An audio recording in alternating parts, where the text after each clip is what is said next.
مكتوب في اللوح أنه من أهل النار. مكتوب في اللوح أنه إن الله كتب مقادير الخلائق قبل خلق السماوات والأرض ب50,000 سنة، وكتب فلان من الناس أنه من أهل النار. يقول يعني حتى لو بيغير ما يقدر هكذا.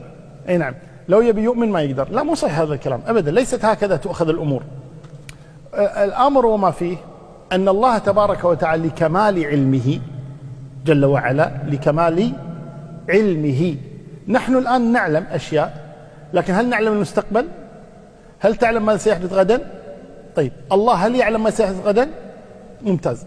إذن وبعد غد يعلم سبحانه وتعالى، إلى أن تقوم الساعة يعلم، إلى ما بعد قيام الساعة يعلم كل شيء سبحانه وتعالى، لا يغيب عن علمه شيء سبحانه وتعالى.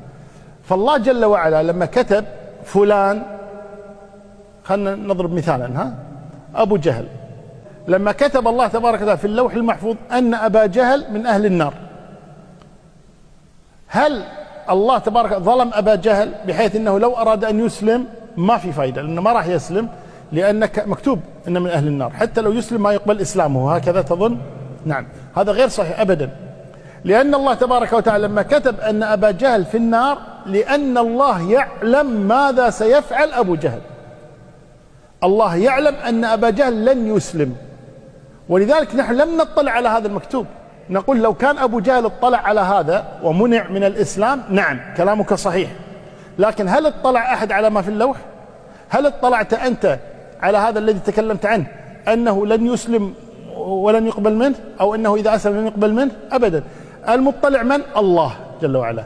فالله سبحانه وتعالى يعلم هذا الشخص الذي تكلمت عنه أو عن أبي جهل مثلا، يعلم أنه لن يسلم، فكتب بناء على علمه جل وعلا.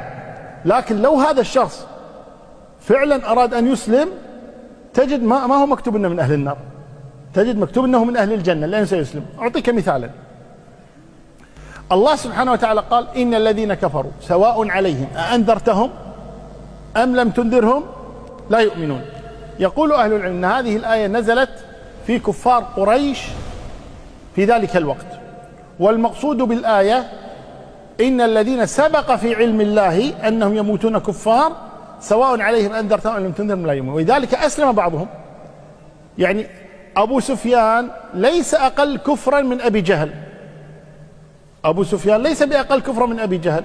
أبو جهل كان رأس وزعيم قريش، بعد ما مات أبو سفيان صار رأس وزعيم قريش، يعني كلاهما في مرتبة واحدة في الكفر والعناد والقتال.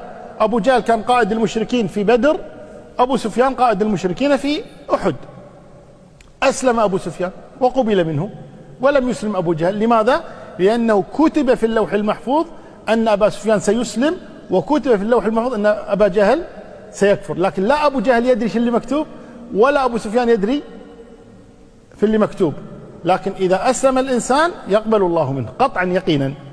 فنحن نبني على هذا الأصل. وضحت؟ الحمد لله.